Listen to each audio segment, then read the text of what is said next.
sebuah judul firman Tuhan, yaitu doa yang mengatasi krisis.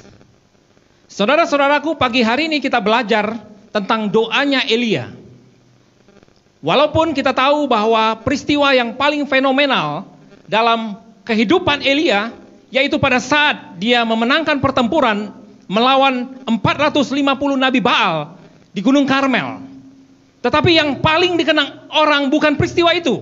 Yang paling dikenang orang adalah doanya, saudara. Sehingga Yakobus 5 ayat 17 dan 18 mengingatkan itu, menyinggung tentang hal itu. Elia adalah manusia biasa sama seperti kita, tapi ia sungguh-sungguh berdoa. Saudara-saudaraku, karena itu kita mau belajar dari doa Elia untuk mengatasi krisis yang mungkin atau sedang kita alami pada saat ini. 1 Raja-Raja pasal 17 ayat 17 sampai 24, kita baca bersama-sama. Demikian firman Tuhan. Sesudah itu anak dari perempuan pemilik rumah itu jatuh sakit, dan sakitnya itu sangat keras sampai tidak ada nafasnya lagi. Kata perempuan itu kepada Elia, apakah maksudmu datang kemari, ya abdi Allah? Singgahkah engkau kepadaku untuk mengingatkan kesalahanku dan untuk menyebabkan anakku mati? Kata Elia kepadanya, berikanlah anakmu itu kepadaku. Elia mengambilnya dari pangkuan perempuan itu dan membawanya naik ke kamarnya di atas dan membaringkan anak itu di tempat tidurnya. Sesudah ia berseru kepada Tuhan, katanya, ya Tuhan Allah, apakah engkau menimpakan kemalangan ini atas janda ini juga, yang menerima aku sebagai penumpang dengan membunuh anaknya? Lalu ia menganjurkan badannya di atas anak itu 3 kali dan berseru kepada Tuhan, katanya, ya Tuhan Allahku, pulangkanlah kiranya nyawa anak ini ke dalam tubuhnya. Tuhan mendengarkan permintaan Elia itu dan menyawa anak itu pulang ke dalam tubuhnya sehingga ia hidup kembali. Elia mengambil anak itu, ia membawanya turun dari kamar atas ke dalam rumah dan memberikannya kepada ibunya. Kata Elia, ini anakmu, ia sudah hidup. Kemudian kata perempuan itu kepada Elia, sekarang aku tahu bahwa engkau abdi Allah dan firman Tuhan yang kau ucapkan itu adalah benar. Saudara-saudaraku, sebelum kita masuk dalam poin-poin kebenaran firman Tuhan, saya mengajak kita untuk melihat sejenak arti kata krisis dalam Kamus Besar Bahasa Indonesia, yaitu keadaan yang berbahaya atau dalam menderita sakit parah sekali, keadaan yang genting, kemelut, dan keadaan suram tentang ekonomi, moral, dan sebagainya. Jadi kita dapat membayangkan kira-kira apakah ini terjadi dalam hidup kita. Saat itu bangsa Israel sedang krisis kekeringan air karena tidak turun hujan 3 tahun lebih. Saudara-saudaraku, saya dapat memahami bagaimana menderitanya orang Israel pada saat itu karena hujan tidak turun. Karena saudara-saudaraku, kami di pastori pernah mengalami itu. Apalagi waktu itu menjelang COVID-19 sedang naik, pemerintah menginstruksikan stay at home, learning at home, worship at home, working from home. Dan kami mengalami, saudaraku, no water at home. Tidak ada air di rumah. Karena apa, saudaraku? Karena tidak turun hujan berminggu-minggu, tapi pada akhirnya turun juga. Jadi saya dapat memahami, saudaraku, apa yang dialami bangsa Israel pada saat itu karena mereka kekeringan, hujan tidak turun selama 3 tahun. Saudara, saat ini juga kita sedang krisis akibat COVID-19. Krisis juga, saudaraku. Bahkan sangat parah, ya, cukup parah. Dan serangan virus penyakit bukan satu kali ini saja.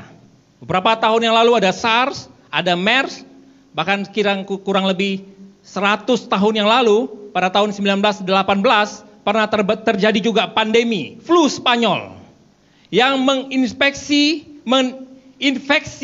saudara-saudaraku hampir 500 juta orang di seluruh dunia dan membunuh sekitar 20 sampai 50 juta orang, termasuk di Indonesia sekitar 500 ribu mati. Saudara, virus corona tingkat kematiannya tidak setinggi itu. Walaupun mungkin itu disebabkan karena ilmu kedokteran sudah semakin canggih, peralatan medis sudah semakin canggih, rumah sakit sudah semakin lengkap dibanding 100 tahun yang lalu. Mungkin kalau disamakan, saudaraku, virus corona bukan membunuh lebih banyak orang. Nah, saudara-saudaraku, ini menjadi krisis bagi kita semua, bagi dunia. Berdampak kepada ekonomi, berdampak juga dalam ibadah anak-anak Tuhan. Karena itu saudara-saudaraku, saya rindu untuk mengajak melihat bagian dari Alkitab. Kita akan melihat ada 3 hal yang merupakan pertanyaan berkaitan dengan krisis dan nanti akan dijawab oleh Alkitab, saudara. Yang pertama, saudaraku, siapa saja yang merasakan krisis? Di ayat 17 di sini dikatakan, sesudah itu anak dari perempuan pemilik rumah itu jatuh sakit dan sakitnya itu sangat keras sampai tidak ada nafasnya lagi. Jadi saudara-saudaraku, bukan hanya mereka tidak merasakan krisis kekeringan karena ada mujizat di rumah si janda. Tetapi saudaraku, mereka mengalami krisis anaknya mati, saudara-saudara. Mungkin ini bisa jadi pertanyaan, kenapa orang baik seperti si janda dari Sarfat yang dipakai Tuhan untuk memberi makan Nabi Elia, hamba Allah, saudaraku, abdi Allah, diberi makan, tidak tanggung-tanggung, bukan 2 hari, bukan 2 minggu, bukan 2 bulan, 2 tahun, saudara. 2 tahun Elia tinggal di rumah si janda dari Sarfat, saudara. 1 tahun dia hidup di tepi sungai Kerit, dan 2 tahun dia tinggal di rumah si janda. Dan janda itu yang dipakai Tuhan untuk memberi makan. Walaupun ada mujizat, ya saudaraku, saya katakan ada mujizat yang terjadi melalui perkataan Elia sehingga janda itu tidak perlu belanja makanan, saudara-saudara. Tetapi janda ini boleh dikatakan orang baik, tetapi mengapa dia juga mengalami krisis dalam hidupnya? Ini memberikan satu jawaban. Siapa saja yang merasakan krisis? Semua orang. Baik, orang jahat, orang benar, tidak benar, orang percaya, tidak percaya, bisa mengalami krisis. Janda di Sarfat mengalami krisis. Nuh merasakan juga hujan 40 hari, 40 malam di bumi sampai menenggelamkan bumi. Nuh juga merasakan, saudara, hujan itu 40 hari, 40 malam. Walaupun bedanya Nuh diselamatkan oleh Tuhan. Tapi dia merasakan juga krisis pada saat itu. Yakub dan anak-anaknya juga mengalami serangan kelaparan di Timur Tengah. Sehingga menyebabkan Yakub harus membeli makanan ke negeri Mesir. Di sanalah saudara-saudara yang bertemu dengan Yusuf. Mungkin suatu kali kita akan menggali kebenaran firman Tuhan dari kisah Yusuf, saudara. Dan kita juga dapat mengalami krisis. Jadi saudara, kalau kita mengalami krisis, jangan bilang kenapa aku anak Tuhan juga mengalami krisis. Semua mengalami krisis. Tetapi pertanyaan yang kedua, apa respon kita pada saat mengalami krisis? Bagaimana respon kita saat mengalami krisis? Saudaraku, responnya pasti berbeda-beda.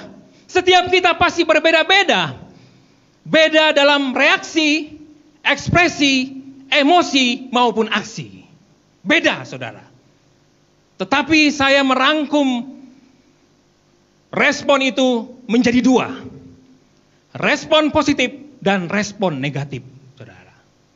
Pasti respon kita ini, dua hal ini. Respon positif, respon negatif. Nah jadi saudaraku, respon mana yang baik? Tentunya respon positif. Respon positif, aku yes. Respon negatif, aku no. Saudara, kita katakan demikian. Aku yes untuk respon yang positif. Tetapi sayangnya saudara, si janda memiliki respon yang negatif. Respon si janda, saudaraku, di sini dikatakan dia menyalahkan Elia, saudara. Dia katakan, singgahkah engkau kepadaku untuk mengingatkan kesalahanku dan untuk menyebabkan anakku mati? Saudara, mungkin Elia memberi teguran kepada si janda. Mungkin saudara-saudaraku akan satu dosa kesalahan yang dilakukan oleh si janda. Tapi itu wajar. Sebagai seorang pemimpin rohani memberikan teguran, nasihat kepada anak-anak rohaninya. Tetapi ini mungkin menyebabkan kepahitan dalam si janda. Sehingga pada saat anaknya mati, dia mengkait-kaitkan itu. Sehingga dia mengatakan Elia adalah penyebabnya. Saudara-saudaraku, kalau dipikir-pikir saudaraku, memang si janda yang dipakai Tuhan. Tetapi kalau bukan karena Elia, kalau dalam ayat-ayat sebelumnya saudara lihat, dia katakan mungkin janda ini dan anaknya sudah mati kelaparan saudara.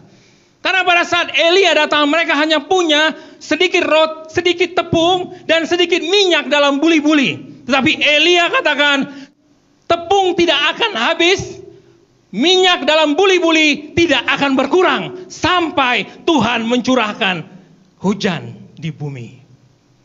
Dan pada saat itu saudaraku di ayat 15 dikatakan Elia, janda dan anaknya mendapat makanan untuk beberapa waktu lamanya. Dengan kata lain saudaraku, selama masa krisis itu, selama masa kekeringan itu, si janda tidak perlu belanja saudara. Dicukupi kebutuhan oleh Tuhan. Tepung tak habis-habis, minyak tak habis-habis saudara.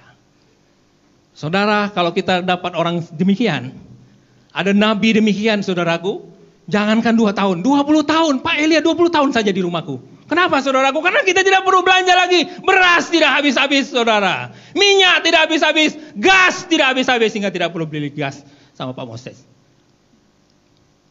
Semua saudaraku tercukupi karena Elia. Tetapi saudaraku, pada saat ada krisis, dia menyalahkan Elia. Dia tidak ingat lagi jasa-jasa Elia. Penyebab dia dapat dicukupi kebutuhannya karena ada Elia.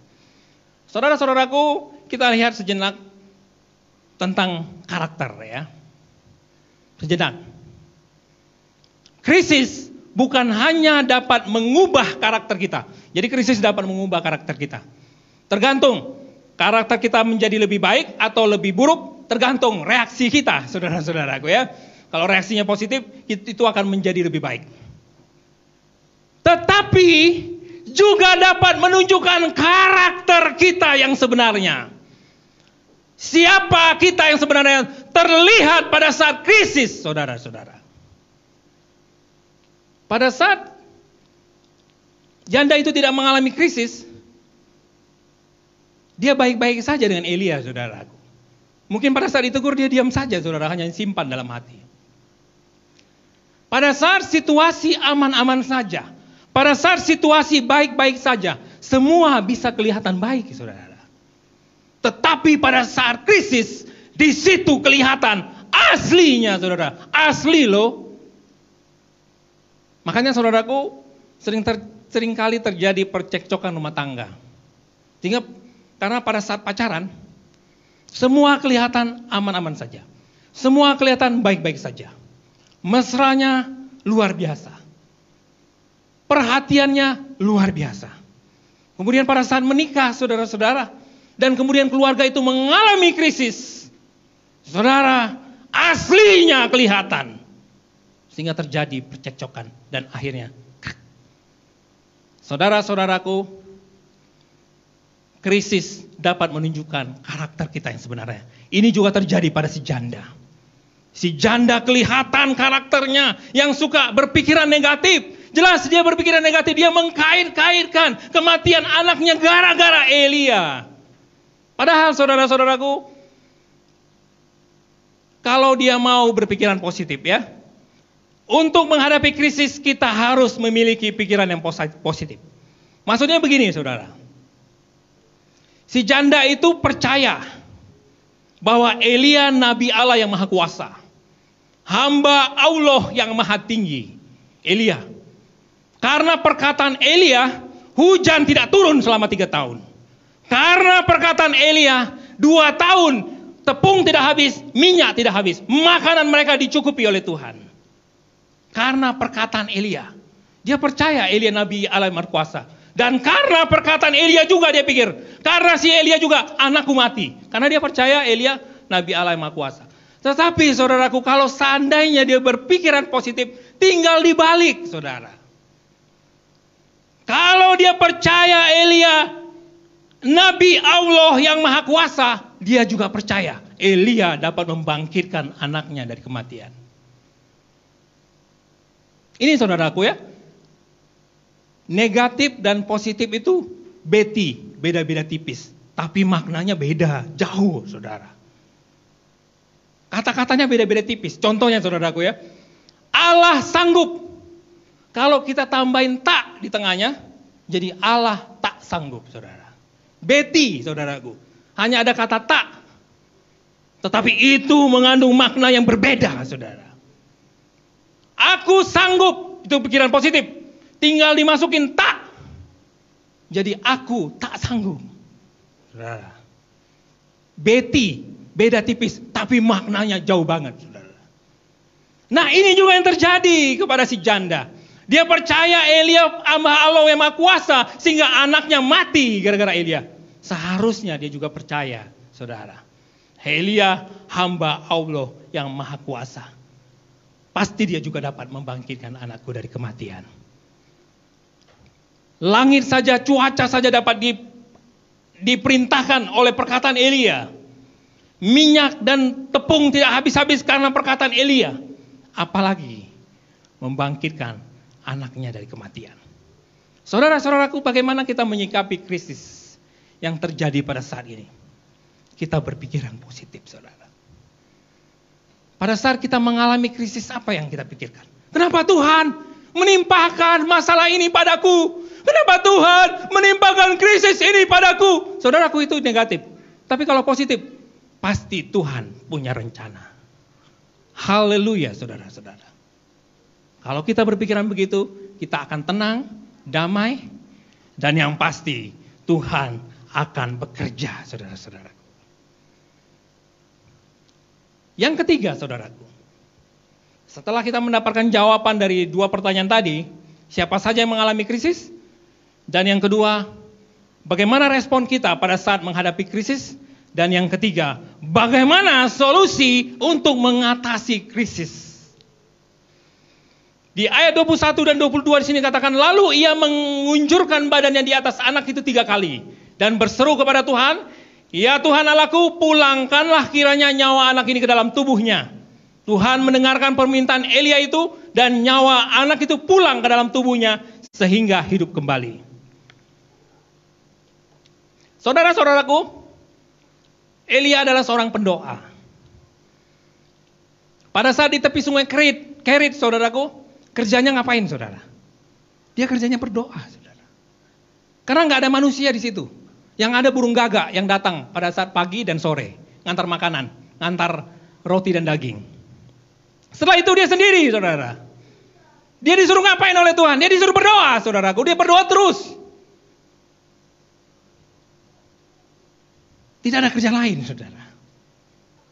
Karena itu, saudaraku, saya mau katakan mungkin kuasa doa kita belum bisa menyamai, walaupun pasti akan bisa, karena Elia manusia biasa sama seperti kita. Tetapi saat ini, kuasa doa kita belum menyamai doa Elia. Kenapa, saudaraku? Karena Elia kerjanya berdoa, saudara. Dia sudah intim dengan Tuhan. Dia sudah karib dengan Tuhan. Doanya saja seperti percakapan. Ya Tuhan, kenapa engkau menimpakan anak ini? Kalau kita ketemu saudara-saudaraku, ya, mungkin katakanlah, ya ini kalau dia berdialog dengan saya mungkin begitu, saudaraku. Kalau dia rasa, kenapa sih begini, bang? Nih, saudara-saudara. Ini si Elia seperti itu dengan Tuhan, saudaraku. Ya. Kenapa Tuhan, kau begini sih? Janganlah kau timpakan Tuhan. Saudara-saudaraku yang terkasih, dan kita lihat doa yang unik dari Elia. Dia merebahkan badannya ke tubuh anak itu, saudaraku. Dan saudara perhatikan di dalam Alkitab, dalam 2 Raja-Raja pasal 4, Elisa mengulangi yang sama dengan gaya doa Elia. Saya nggak tahu, saudaraku, apakah Elisa niru-niru. Saya nggak tahu, saudaraku. Waktu Elisa membangkitkan anak perempuan Sunem. Kemudian di Kisah Para Rasul 20, Rasul Paulus mengulangi yang sama. Dia merebahkan tubuhnya ke tubuh Eutikus yang mati karena jatuh dari lantai 3. Prak, mati. Game over. Tapi Paulus merebahkan badannya dan Eutikus bangkit kembali. Saya nggak tahu apakah Paulus juga niru-niru Elia, saya nggak tahu saudara-saudaraku. Tapi doanya mirip. Dan karena doanya ini, Alkitab mencatat, inilah pertama kali orang bangkit dari kematian sejak Adam dan Hawa, saudara. Sebelumnya belum pernah. Nabi lain belum. Hakim belum.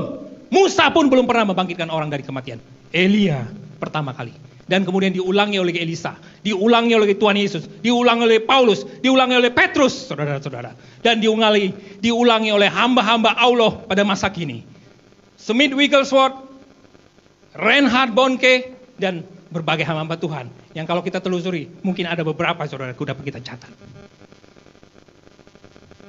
Saudara-saudaraku, bagaimana solusi untuk mengatasi krisis? Jawabannya adalah berdoa, saudara.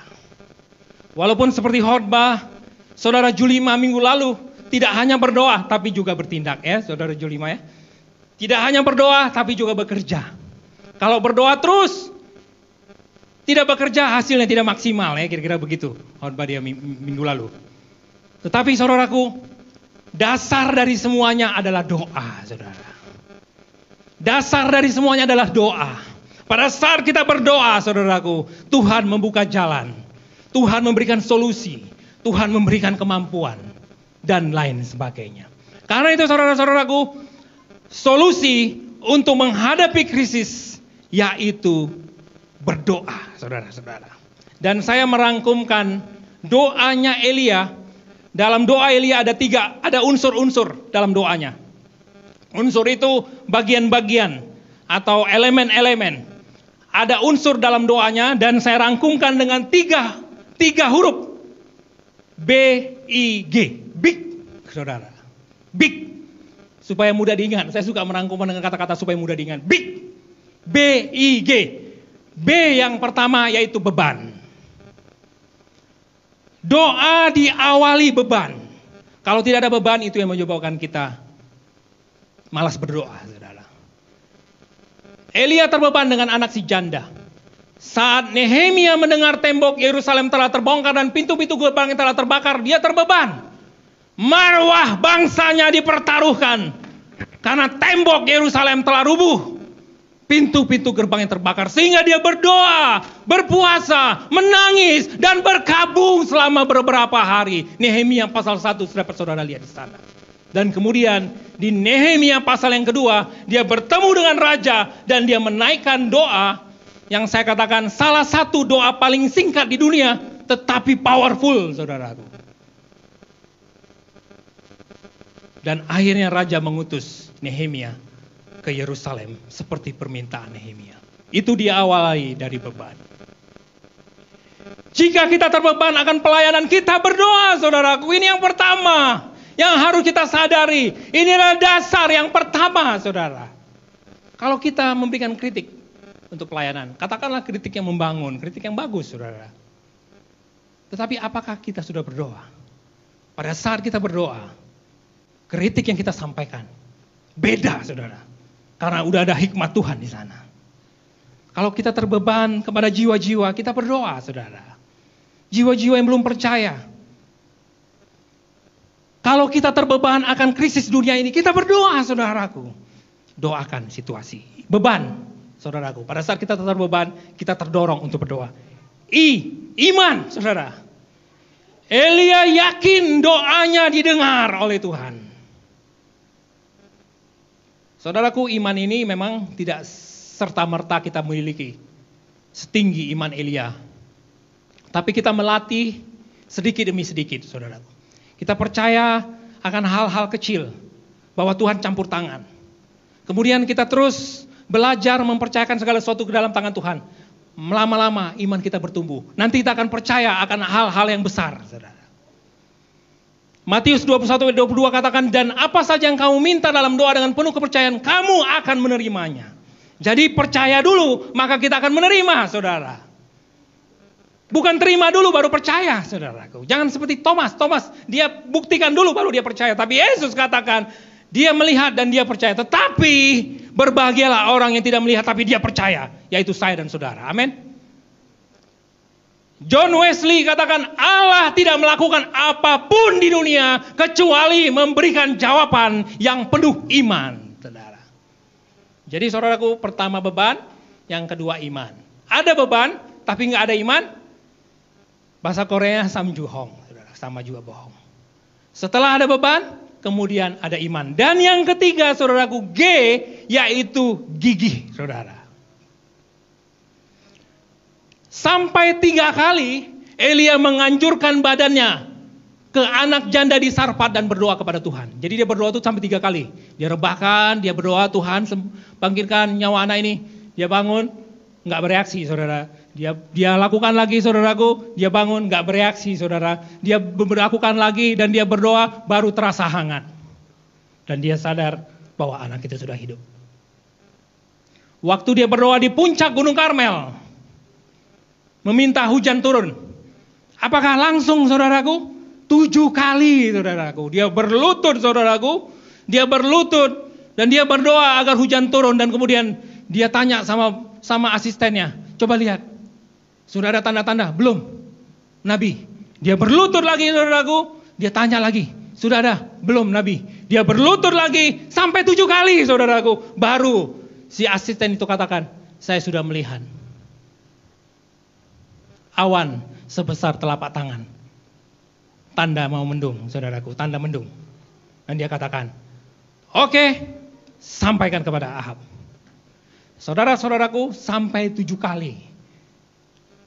Kalau kita berdoa, saudaraku, kita sudah ada beban, kita percaya Yesus akan menjawab doa kita. Tetapi kalau kita tidak punya unsur yang ketiga, gigih, saudaraku, seringkali kita berhenti berdoa, saudara. Udahlah, Tuhan mampu menjawab, tapi Tuhan tidak mau menjawab. Kita berpikir demikian, saudaraku. Karena itu kita perlu yang namanya gigih. Perumpamaan janda dan hakim yang lalim juga mengajarkan tentang kegigihan di dalam berdoa. Saudaraku, saya punya sahabat di Pontianak. Saudara Adi juga, Pak Adi juga kenal itu, Pak Domingus namanya, saudaraku. Dia masih single pada saat itu, saudaraku. Saya sering diajak dia untuk doakan orang. Saudara, saya memang perhatikan ini orang luar biasa, saudaraku. Dia doakan kesembuhan. Dan dia nggak mau pulang kalau belum sembuh, saudaraku. Sampai yang didoain ngos-ngosan, saudara. Dia doain terus. Bagaimana, Pak? Belum. Ayo doain terus, saudara-saudaraku. Hampir sejam, 2 jam, saudaraku. Saya temanin dia. Tapi memang sembuh, saudara. Saudara-saudaraku, pada saat kita berdoa dan doa kita belum dijawab, belum ada titik terang, berdoa terus, berdoa terus. Doa big, BIG akan menyebabkan doa kita big, besar kuasanya, saudara. Dan hal ini yang diperlukan untuk mengatasi krisis dalam hidup kita. Inilah yang diperlukan untuk mengatasi krisis di dalam dunia dan kota kita Tanjung Pinang. Sampai Tuhan menyatakan pertolongan, sampai pandemik COVID-19 dapat berakhir. Game over, the end dari dunia, saudara. Kesimpulan, siapa saja yang merasakan krisis? Semua orang. Saya, saudara, orang percaya, orang tidak percaya, orang baik, orang jahat merasakan krisis juga. Tetapi bagaimana respon kita saat mengalami krisis? Responnya harus positif. Dan untuk memiliki respon positif, kita harus berpikir positif. Positive thinking, saudara-saudaraku. Aku yes untuk respon positif. Bagaimana solusi untuk merasakan krisis? Dengan berdoa.